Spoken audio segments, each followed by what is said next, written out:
Hapsatoussi mêlée à une affaire de loyer impayé, adieu son showroom. Elle va devoir trouver une autre adresse.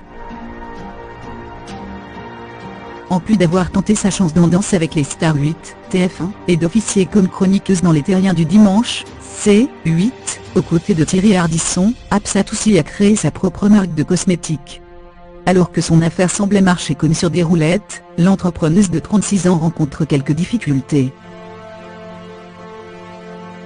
Si elle vendait ses produits de beauté dans un boutique loft situé dans le 12e arrondissement de Paris, Hapsatoussi va devoir dire au revoir à son superbe showroom en pierre. Comme l'indiquent nos confrères du magazine Closet, la chérie de Vincent Cerruti se retrouve malgré elle mêlée à une affaire de loyer impayé traînant depuis février 2016. Près de 60 000 € de loyer impayé. DNE, la société avec laquelle la Jolie Brune a un contrat de licence de marque, est en effet en conflit avec la Somalest, société qui loue les voûtes de la ville de Paris. Comme l'indique l'ordonnance de référé du tribunal de grande instance de Paris datée du 16 septembre 2016, la Somalest réclame près de 60 000 € de loyer non versé. De son côté, DNE, en difficulté financière, ne conteste pas les faits.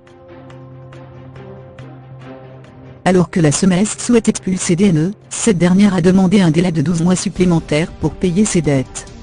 Une requête rejetée par les juges en mars 2017, qui lui ont alors laissé 6 mois pour régulariser la situation et quitter les lieux. Le délai n'ayant pas été respecté, la Somalest a aujourd'hui le droit d'expulser DNE. Hapsatoussi ne peut pas être pour responsable. De son côté, Hapsatoussi, ni dirigeante ni actionnaire d'après un proche du dossier, pâtit de la situation.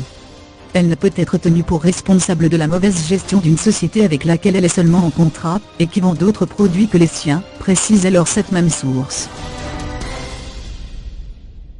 La maman de la petite Abby, 1 an et demi, s'était alors penchée sur la possibilité de mettre un terme à son contrat avec DNE, mais en se rendant compte que les employés du showroom seraient mis à la porte, elle a renoncé.